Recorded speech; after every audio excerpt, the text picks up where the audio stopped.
가리이다. 할렐루야. 하나님의 은혜가 이 시간 우리들 모두에게 임하기를 주의 이름으로 축원합니다. 서로 인사하십시다. 은혜 많이 받읍시다. 인사하십시오. 오늘 이렇게 보니까 시온 찬양대도 잘하고 이래관현악단이 본 노래를 반주하기 시작하는 것 같아요. 할렐루야. 저들을 위해서 한번 박수 한번 합시다. 감사합니다. 네, 감사합니다. 네. 오늘 말씀의 제목 한번 따라서 교회는 축복의 텃밭입니다. 아멘. 믿음 되길 바랍니다. 오늘은 특별히 성도교회 설립 79주년 기념 예배이기도 합니다. 주님께서 어떻게 세우셨고 또 무엇을 위해 세우셨고 그 목적은 지금도 유효한가, 그 목적이 나하고는 어떤 관계 속에 있는가, 이런 것들을 말씀을 들으면서 은혜가 되기를 바랍니다. 저번에 목회하던 교회에 할머니 권사님이 계셨는데 어느 날 이 할머니 권사님이 한 초등학교 5학년, 6학년 되는 남자아이를 전도해 왔습니다. 그래서 어떻게 이렇게 전도하게 됐냐 그랬더니 그 아이에 대한 설명을 쭉 하시는데 들으면 들을수록 제 마음이 미어지는 거예요. 이 아이는 형제도 없습니다. 아버지가 이 아이를 하나만 키우는데 아버지는 인근의 공장에 다니고 굉장히 환경이 열악합니다. 그 권사님네도 가난하게 살았는데 거기 저희 아파트 그 뒤에 이제 원 사람들이 살던 그 마을에 꼬방동네 비슷했어요. 그래서 대문이 하나인데 거기 쪽방이 4개가 이렇게 쪼르륵 붙어 있습니다. 그 중에 한쪽 방에 우리 권사님이 사시고 그 옆방에 그 학생 아이하고 아버지가 둘이 사는 거예요. 그래서 이제 그 얘기를 듣고 이제 제가 그 집에 한번 갔는데 그 엄마가 왜 없는가 궁금하잖아요. 한창 엄마의 사랑을 받아야 될 나이인데 그래서 엄마가 왜 없냐 그러니까 그 사연이 기구해요. 이 아버지가 이게 벌써 오래전 얘기입니다. 제가 가서 뭐 목사 한 20년, 25년 그 정도 지난 얘기인데 그 아버지가 중매를 해서 이제 결혼했는데 중매하신 분도 잘 모르고 이제 소개를 했는데 그 부인 엄마 아빠 그러니까 장인 장모가 속인 거죠. 뭘 속였냐면 이 결혼해서 부인하고 사는데 조금 부인이 이상한 거예요. 알고 봤더니 정신병력이 있는 거예요. 그 중에 애는 임신인 거예요. 그러니까 이제 어떻게 해서 이제 애는 낳았는데 가만히 생각하니까 이거 안 되겠더라는 거예요.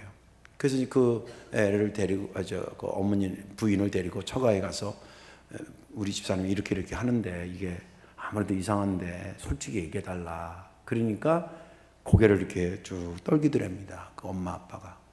그랬더니 사실은 뭐 이러면서 이제 그 이야기를 쭉 하는데 도저히 그 부인이 싫어서가 아니라 도저히 같이 살 수가 없고 애를 키울 수가 없더래요. 그래서 좀 죄송하지만 내 형편이 뭐 정신병원을 보낼 만한 형편도 안 돼 그러니까 처가에서 좀 돌봐주시고 나중에 회복되면 합치겠다. 그리고는 애를 데려와서 키운 겁니다. 뭐 계속 이제 그 상태가 나아지지 않은 그런 엄마는 그렇게 가고 그러니까 얘는 아버지 밑에서 혼자 있는데 분유로 먹이다가 분유가 떨어지면 젖동량 들어보셨어요? 젖이 나오는 이웃에다가 잠깐 먹여서 애를 먹기도 하고 뭐 이렇게 키운 거예요. 그러던 중에 이제 우리 교회를 온 겁니다. 너무 딱하잖아요. 그래서 걔한테 용기를 주고 복음을 전하고 근데 이 녀석이 참 똘방똘방하게 교회를 잘 다녔어요. 그리고 학생부도 나오고 중학교 때 고등학교 해서 고등학교를 어디 갔냐면 수원농고에 들어갔습니다. 그래도 교회를 잘 왔어요. 졸업식이 이제 언제라고 얘기를 들어서 보니까 아버지도 그날 공장 다니는데 갈지 안 갈지 모르는 거예요. 그래서 아유 나라도 우리 집사람은 가서 짜장면이라도 사줘야 되겠다. 그리고 이제 갔습니다. 근데 마침 또 아버지가 어떻게 해서 헐리벌떡 오셨어요. 그래서 같이 갔는데 졸업식을 했는데 얘가 상을 서너 개인가 받는 거예요. 뭔 상 그 이제 무슨 농기구 뭐 이렇게 무슨 자격증도 따고 무슨 뭐 아무튼 이렇게 해서 서너 개를 받은 거예요. 그리고 이제 짜장면 집에 갔는데 그 아버지가 눈물이 글썽글썽하면서 목사님, 제가 비록 교회는 안 나가고 못 나가지만 우리 아들 저 녀석은 정말 하나님이 키워주시고 교회에서 키워주셨어요. 너무 감사합니다. 그래서 그냥 눈물을 주르르 튀는 거예요. 그리고 나서 이제 이 아이가 하사관 시험을 봤습니다.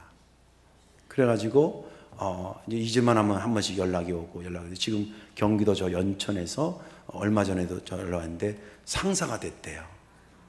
그 사이에 이제 결혼도 하고 하나님한테 아들, 딸 선물도 받고 그래서 가끔 이렇게 안부전을 받습니다.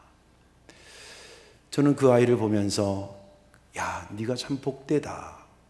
네가 그 한참 사춘기 때 생각이 많은 그때에 네 심령을 교회에 심지 않고 동네 좀 열악하니까 막 이렇게 주먹질하고 이런 애들도 있었거든요. 거기에다 심었으면 너는 지금 상사가 되는 것이 아니라 저 감방에 가 있고 그럴 수도 있을 텐데 복되다. 그런 생각을 합니다. 교회는 그런 의미에서 축복의 텃밭입니다. 오늘 본문에 있는 말씀은 이스라엘 백성들이 하나님의 성전에 주일마다 올라가서 예배하면서 부르는 찬양의 시를 담고 있습니다. 1절에 보면 하나님이여 우리에게 은혜를 주시고 정말 우리 그러기에 너무 찬송을 받으시고 우리 악기를 동원하고 우리의 모든 것을 동원해서 하나님은 찬송 받으시기 합당하신 분입니다. 그렇게 서두를 열면서 쭉 내용이 나오다가 오늘 여기 12절부터 15절은 어떤 내용이 되느냐 하면 이렇게 매주 하나님 앞에 나와서 예배하는 자들, 교회에 그 심령을 심은 자들이 어떠한 축복에 이르게 되는가, 그리고 그 축복은 언제까지 유효한 것인가, 그리고 궁극적으로 그는 어디를 향해 가는 것인가, 이런 축복된 모습들을 담고 있습니다. 12절에 이렇게 얘기를 하죠. 의인들아, 의인들은 하나님으로 구원받아서 하나님을 찬양해야 된다는 것을, 예배해야 된다는 것을 알고 주의 전을 찾는 자들을 얘기합니다. 너희들은 종려나무처럼 번성하게 될 것이야. 성지순례를 여러분들 나중에 한번 가시면 좋겠는데 거기 가면 대추야자라는 나무가 있어요. 키는 한 5, 6m 정도 되고 이파리가 이렇게 해서 이게 예수님이 그 예루살렘 입성할 때 그 이파리가 한 1m 이상 돼요. 그걸 잘라서 막 흔들면서 호산나 다윗에서 이 불렀을 때 쓰여진 게 종려나무라는데 그걸 이제 대추야자 나무라 그래요. 왜 그러냐면 거기에 열매가 맺히는데 그 열매 크기가 대추보다는 크고 꽃감보다는 작아요. 근데 당도가 엄청나게 달아요. 그거 그냥 꿀을 만들 필요가 없이 그냥 압축해서 그냥 눌러서 두루룩 떨어지면 그게 꿀이에요. 못 믿겠으면 가서 먹어보세요. 그래서 하나님께서 가나안 땅에 너희들이 그 가는 곳은 젖과 꿀이 흐른다 할 때 꿀은 그 대추야자를 의미했다고 성서학자들이 말하고 있어요. 근데 그게 가지에 하나가 아닌 게 아니라 포도송이처럼 이따만큼 열려요. 근데 여기에 아까 말한 대추보다 크고 감보다 작은 거가 한 몇백 개가 한 덩어리예요. 이런 것들이 몇 덩이가 거기에 이렇게 딱 보면 와, 탐스럽게 열렸다 이렇게 느껴질 정도로. 그래서 이스라엘 사람들이 번성한다라고 할 때, 우거진다 그럴 때에 표현할 때 쓰는 상징물이 대추야자 종려나무예요. 그리고 실제 그들의 쓰고 있는 동전의 모양에서도 그 대추야자 나무를 이렇게 종려나무를 그려놓을 정도로 그렇게 사랑받는 나무인데 그렇게 번성한다는 거예요. 그리고 레바논의 백향목은 이런 아름다리가 한 20-30m 쫙 올라가요. 이렇게 구부러지는 게 아니라 그냥 쫙 올라가는 나무예요. 그래서 솔로몬 시대에 그걸 수입해다가 성전에 있는 대들보로 삼아요. 그런 나무입니다. 그러니까 위로 쫙 성장한다는 표현할 때는 레바논의 백향목이고 아주 그냥 풍성하게 맺혔다고 할 때 이것을 대추야자 나무인 종려나무를 표현하는 거예요. 그렇게 된다는 거예요. 옛날 사람도 그렇지만 저와 여러분들이 그렇게 된다는 거예요. 되기 싫은 사람은 아멘하지 마시고 되고 싶은 사람만 아멘하세요. 전 늘 말하잖아요. 인생은 굵게 길게 살다 가셔야 돼. 아무튼 복되다는 건 다 아멘하고 받으셔야 돼. 아무튼 그렇게 되리라. 그리고 이것이 이유가 뭔지 아느냐? 대체 이게 나무가 어디 심겼고 무엇을 먹어서 그런 줄 아느냐? 이유는 딱 한 가지라는 거예요. 하나님의 집에 심겼기 때문에 하나님의 뜻 안에서 번성케 된다는 거예요. 그리고 이 축복이 그러면 언제까지 유효하냐? 오늘 80 넘으신 우리 성도님, 권사님, 장로님들 잘 들으세요. 여러분들 아주 좋아하는 복음 중에 복음이 또 기록되어 있는데, 여기 14절에 그는 늙어도, 여기서 그는 주일날 예배하는 그 사람을 얘기하는데, 그는 늙어도 여전히 결실하고, 할렐루야, 여전히 결실하고, 또 진액이 물기가 마르지 아니하고, 그리고 잎이 청청하다. 우리로 말하면 정정하시다 이 말이에요. 할렐루야. 근데 나이 드신 분은 아멘 하는데 젊은 사람이 아멘 하는 것 같아요. 어디 빨리 가시고 싶으신가 봐. 그리고 그 받은 은혜를 선포하는 복된 자의 자리에 너희가 있게 될 것이다. 말씀이 본문의 말씀입니다. 저는 지난주에 이 본문을 보면서 특별히 12, 13절이 은혜가 됐습니다. 의인은 종려나무같이 번성하며 레바논의 백향목같이 성장하리로다. 이는 여호와의 집에 심겼으며 우리 하나님의 뜰 안에서 번성하리로다. 그것이 주님 여러분들이 앉아있는 이곳이고, 그러게 하기 위해서 주님께서 79년 전에 이 둥지 위에 성도교회를 세우신 것입니다. 오늘 이 말씀을 들으면서 내가 축복의 텃밭에 심겨진 존재구나, 그런 영적인 자존감을 갖기를 주님의 이름으로 축원합니다. 왜 교회에 심겨지면 그렇게 축복받고 번성하고 그렇게 된 이유가 뭐냐? 이유가 있냐? 있습니다. 그 이유 첫 번째는 뭐냐면, 잘 들으세요. 세상에서 가장 좋은 자양분을 공급받기 때문입니다. 세상에서 가장 좋은 자양분을 공급받기 때문입니다. 13절에 보니까 이는 여호와의 집에 심겼으며, 이유가 간단해요. 하나님의 집에 심겼으며 하나님의 뜰 안에서 번성하리라. 대체 왜 번성하게 되느냐를 소개하고 있습니다. 나무도 어떤 나무든지 좋은 오염되지 않은 물을 먹고 자라는 나무는 좋은 열매를 맺지만, 오염된 물을 먹고 자란 나무가 어떻게 좋은 열매를 맺을 수가 있겠어요? 이 나무에 공급되는, 이 나무가 종려나무와 레바논의 백향목을 여러분들 스스로 나라고 생각하고 한번 들어보세요. 내가 교회에 심겨졌는데 왜 그렇게 번성하냐면 최고의 자양분인데, 그 최고의 자양분 중에 자양분이 뭐냐면 나무의 주인이 누구냐는 것입니다. 우리 집에 심겼으면 누가 주인이에요? 내가 주인이죠. 하나님의 집에 심겼으면 누가 주인이에요? 하나님. 우리가 왜 번성을 꿈꿀 수 있고 성장을 꿈꿀 수 있느냐? 내 재능이 많고 내 배경이 좋아서가 아니라 나를 이끄시는 그분이 내 주인이기 때문에 그래요. 여러분들, 개도요 주인 잘 만나야 돼요. 주인을 잘 만나면 옷도 입혀줘, 때 되면 먹이도 주고, 심지어는 잘 때 옆에서 같이 재워줘. 근데 주인 잘못 만나면 복날만 기다려. 물론 먹는 게 나쁘다는 게 아니라 예를 들면 그렇잖아요. 예. 키우면 저거는 초복대, 이놈은 중복대. 예. 여러분들, 나무가, 식물도, 여러분들 그 과학자들이 실제로 나무를 키우면서 막 음악을 틀어준다는 거예요. 그러면 이파리랑 이런 것들이, 열매랑 이런 것들이 훨씬 더 성장 속도가 좋답니다. 이건 농학자들이, 근데 이미 성경이 그걸 말하고 있어요. 누가 나무의 주인이냐에 따라, 내 인생의 주인이 누구냐에 따라서 내가 바닥을 칠 수도 있고 하늘을 나를 수도 있다 이 말이에요. 이것이 자양분 중에 자양분입니다. 하나님의 집에 심겼으니까 나의 주인은 그분이라고 하는 겁니다. 그분이 내가 자라도록 밝은 빛도 주시고 때를 따라 비도 허락하시고 눈동자와 같이 섬세하게 돌봐주시고 우리가 잘하는지 안 하는지 내 머리카락까지 다 세시고 내가 앉고 일어서만 그 정도로 우리를 사랑하고 관심 가지고 기르고 계십니다. 그 자양분을 우리가 공급받고 또 그 자양분만 있는 게 아니에요. 나무가 심겨지면 뿌리가 일단 잘 내려야 되잖아요. 뿌리가 잘 내려야 거기서 싹이 나고 줄기가 자라고 잎이 나고 이렇게 되는 건데 뿌리를 내리는 것이 이 나무의 번성과 성장의 결정적 요인입니다.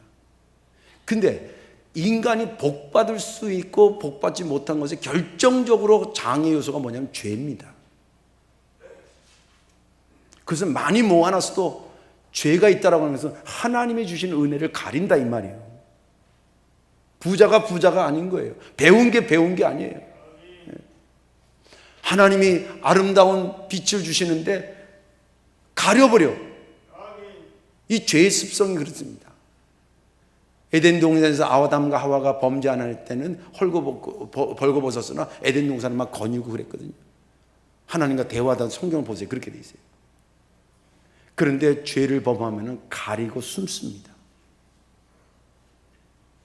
그때부터 아담과 하와의 성장에는 문제가 생기기 시작하고 번성에는 문제가 생기기 시작합니다.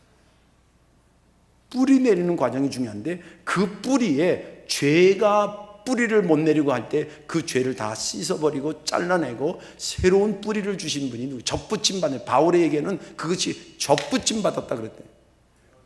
예수 그리스도로 접붙임 받고 그분이 내 성장과 그리고 성숙을 방해하는 번성을 방해하는 죄를 소멸하면서 내 뿌리가 내리게 된 줄로 믿으시기 바랍니다. 그리고 그것이 싹이 발화되어야 되지 않겠습니까? 싹이 나는데 그것을 뭐냐면 성령을 통해서 말씀을 매주 물 주듯이 먹는 거예요. 여러분들 그래서 우리가 말씀을 듣는다도 얘기하지만 언어적으로 표현할 때 말씀을 먹는다라고 얘기해요. 주님이 내가 이 땅에 온 생명의 떡이라 그러고 내가 너희들을 위해서 내가 주는 이 떡을 받아 먹어라. 내가 하는 말을 너희들이 먹어라 이 말입니다. 매주마다 여러분들이 하나님 말씀으로 먹습니다. 그래서 싹이 납니다. 줄기가 자라고 잎이 성장해지기 시작합니다. 또 거기에 뭐를 자양분을 주시냐면 우리보다 먼저 그 말씀을 믿고 살아간 자들의 장례식 가면 그런 설교 제가 가끔 하는데 나보다 먼저 믿고 복된 자리에 간 사람들의 믿음의 선조들의 모습을 보면서 맞습니다. 그들을 통해서 내가 쭉쭉 성장하게 됩니다. 이거 역시 자양분 중에 자양분입니다. 그래서 교회는 나이 드신 분 없어도 되는데 천만의 말씀이에요. 다 있으셔. 오늘 이제 선교관 역사관 보면 우리 믿음의 선배들이 이 교회에서 이렇게 헌신하셨구나 이렇게 볼 텐데 그분들을 보면서 내가 내 신앙이 영양가를 공급받는 비료를 받는 거예요. 그리고 또 마지막으로 열매를 향해 가는데 열매가 잘 맺힐 거야. 맛있는 게 맺힐 거야. 그것이 우리에게 많은 희망의 자양분을 주는데 너는 교회에 심겨지면 번성하게 될 거야. 그리고 성장하게 될 거야. 그런 메시지야. 제가 아까도 말한 그 아이한테 5학년 6학년 갈 때 아무개야 네가 생활이 어렵지? 그래도 하나님 믿으면 너 복받아. 잘 될 거야. 목사님도 이런 어려움이 있었어. 그런데 하나님 믿고 이렇게 된 거야. 그러면서 걔한테 계속 희망의 메시지를 주는 거예요. 그 아이에게 자양분이 된 줄로 믿습니다. 그래서 우리도 공급받는 거예요. 자 보세요. 하나님이 우리의 주인이셔요. 뿌리를 내려야 되는데 죄가 내 뿌리를 뒤흔들 때 주님께서 뿌리를 깨끗하게 하셔서 뿌리 내리게 해요. 말씀을 주셔서 싹이 나게 하고 자라게 해요. 그리고 믿음의 선배들 앞에 쭉 보여주면서 나로 하여금 성장케 해요. 그리고 희망의 메시지 열매는 이렇게 맺힐 거라고 너희의 열매는 이렇게 달콤하고 아름다운 것이라고 희망의 메시지를 계속 주셔요. 이런 것들이 나를 자양분 주시고 그러니 교회에 심겨진 내가 어찌 성장하고 번성하지 않게 되겠냐는 거예요. 여러분들은 그 역사의 현장에 지금 앉아 계시는 것입니다. 더 감사한 것은 하나님의 역사, 그런 역사가 그 전 세대에 끝나고 우리 때는 그러면 허당이다가 아니라 지금도 유효하게 진행되고 있다고 하는 그 축복의 번성과 번창의 역사가 지금도 진행되고 나를 통해서 여러분들을 통해서 진행되고 있다고 하는 것이 정말 은혜 가운데 은혜인 것입니다. 주님의 성전에 심겨진 것이 내가 축복의 텃밭에, 저주의 텃밭이 아니라 축복의 텃밭에 심어졌다는 확신을 갖기를 주의 이름으로 축원합니다. 또 한 가지는 뭐냐면, 왜 교회에 심겨지면 축복된 것이고 번성하고 성장할 수밖에 없느냐? 시간을 초월해서 하나님께서 축복 허락하시고 그 받은 것을 전할 수 있는 자로 나를 인도하기 때문에 복된 것입니다. 여기 14, 15절에 보면 그는 늙어도 여전히 결실하며 진액이 풍족하고 빛이 청청하니 여호와의 정직하심과 나의 바위 되심과 그에게는 불의가 없음이 선포되리라. 여기 보니까 14, 15절에 아까 번성하게 되는 것이 그렇게 되는 것이라 그러면 상황에 대한 이야기라면 이 14절은 뭐냐면 거기에 플러스 시간의 문제가 첨가되는 거예요. 여러분 축복 받는다 그러면 아멘이지만 이 축복에 대해서 그러면 오늘만 받을래요? 앞으로도 계속 받을래요? 이 시간 문제를 추구하게 되면 또 완전히 또 입장이 느낌이 달라집니다.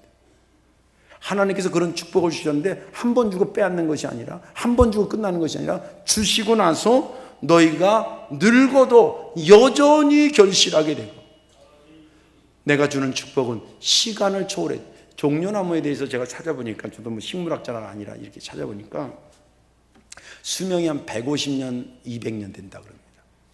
그리고 그 결실이 심은 지 30년부터 결실해가지고 약 100년 동안 결실을 맺는, 아까 말한 풍성하게 맺히는 거 100년 정도 됐네. 그러면 웬만하면 내가 태어나서 열매 맺는 걸 보고 있다가 내가 죽은 다음에도 그 열매 맺는 것이 계속 지속되는 거지.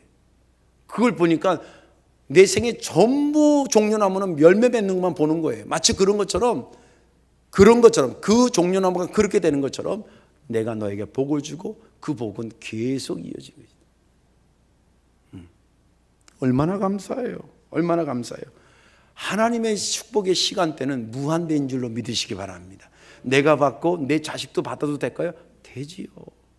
그러면 내 손자 손녀는 안 될까요? 왜 안 되겠어요? 늙어도 쓰임받고 그것이 계속 이어지게 하신다. 성경에 보면 그런 얘기들이 많이 있잖아요. 여호수아가 쓰임받은 나이도 적잖은 나이고요. 그리고 모세가 쓰임받는 나이도 적잖은 나이예요. 그럼에도 불구하고 하나님 그거 오케이. 세상에서는 은퇴라고 하는 것이 있지만 은퇴는 배제된다의 개념이 아닙니다. 다른 형태로 하나님 앞에 새롭게 쓰임받는 것이지 배제되는 것이 아닙니다. 믿음 되시기 바랍니다. 하나님께서 그렇게 시간을 초월해서 역사, 우리 교회 안나기도회라든지 또 제1남성교회 가면 평균 연령이 한 80 되시는 분들입니다. 얼마나 존경스럽고 얼마나 사랑스럽고 이 교회에 마치 이 무게추를 딱 잡아주시는 분 같아요. 또 외람된 얘기인데 귀엽기까지 합니다. 진짜예요. 죄송한데 그래서 뭐라도 하나 더 갖다 드리고 싶고 더 한번 손잡아 보고 싶고 왜 애기 보면 귀여울 것처럼. 근데 그런 게 할머니 권사님들이 애처럼 일어나고 애처럼 앉아요. 애들 바짝 안 일어나잖아요. 이렇게 일어나서 한 발, 두 발 이렇게 뛰어가잖아요. 그런 것처럼 일어나실 때 이렇게 하고 고개도 팍 안 돌려요. 이렇게 돌리시는데 너무 비슷해요. 너무나 사랑스러워. 너무 고맙고 그분들을 보면서 저분들은 배제된 인생이 아닌 거예요. 지금도 계속 쓰임받는 거예요. 그리고 또 감사한 것이 그들이 쓰임 어떻게 받냐면 당신이 나이 드신 분만 할 수 있는 부분이에요. 말씀을 전해도 지금 예수님 믿으면 구원받습니다. 이 젊은 사람이 전할 수도 있고 나이가 80이 넘어서 여보게 내가 인생 쫙 살아보니까 하나님밖에 없어. 이게 무게감이 달라요. 근데 성경에 그런 게 없냐? 있어요. 여호수아가 자기가 모세의 후임으로 받아가지고 이스라엘 백성 가나안 땅에 들어가잖아요. 그리고 또 거기서 얼마나 치열한 전쟁을 들고 정착을 다 시켰어요. 그가 이제 점점 인생의 나이가 저물어가는 것을 느끼고 하루는 각 지파의 장로들을 다 부릅니다. 그리고 이렇게 얘기해요. 너희가 섬길 자를 오늘 택하라. 오직 나와 내 집은 여호와를 섬기겠노라. 여기에는 시간의 연륜이 묻어진 얘기예요. 자기가 봤거든. 젊었을 때 모세의 비서같이 섬겼다가 그 출애굽 과정과 그리고 광야에서 그 살지 못한 곳에서 살게 하신 하나님 역사, 요단강 건너서 여리고성을 함락하고 그리고 12지파를 포진시키고 그 땅에 정착하게 하신 하나님 쭉 보니까 하나님 안 섬기겠다고 말이 안 나오는 거예요.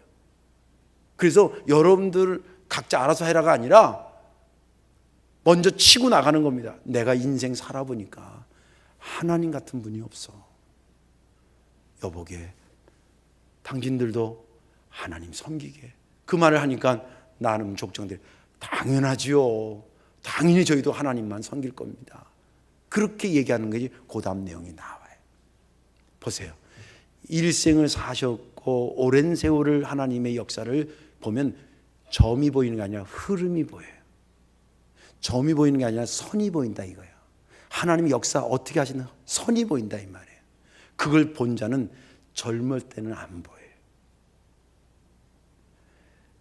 오랫동안 교회에 심겨지고 비도 맞고 바람도 불고 햇빛도 쬐고 그리고 계속 하나님께서 그 가운데 자양분을 주셔서 나로 하여금 열매 맺고 지금까지도 그렇게 하신 것을 쭉 보고 나서 깨닫는 소리예요.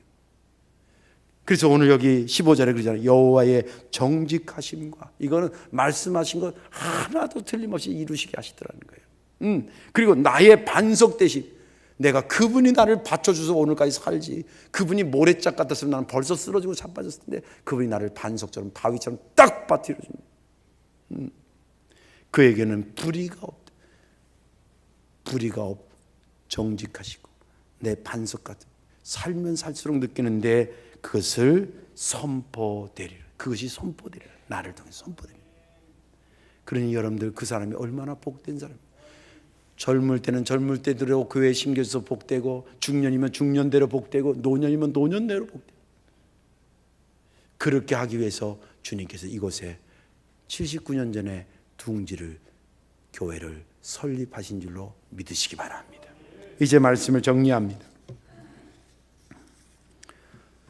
우리 교회는 사람이 세운 것이 아닙니다.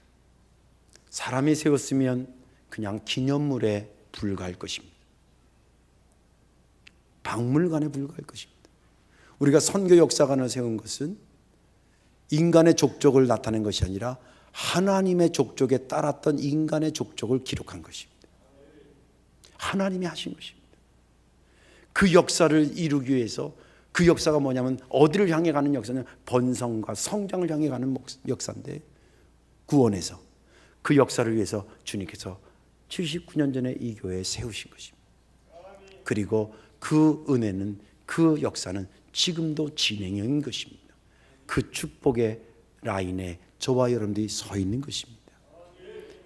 기도하는 것은 여러분들의 후손도 이 선을 이 축복의 흐름을 발견하기를 바랍니다. 기도하겠습니다. 좋으신 아버지 고맙고 감사합니다. 오늘 저희들에게 귀한 말씀 주시고 은혜 주시고 또한 아버지 우리가 주일날 교회에 와서 짐작은 했지만 그래도 이렇게 복된 자리가 교회임을 새삼 깨닫게 하시니 감사합니다. 주여 저희도 축복의 주인공이 되기를 원합니다. 축복의 텃밭에 세워져 싸우니 심겨져 싸우니 번성케 하시고 성장케 하여 주옵소서. 그것이 우리 당대뿐만이 아니라 우리 후손들에게도 이어지게 하여 주옵소서. 예수님의 이름으로 감사하며 기도하옵나이다. 아멘.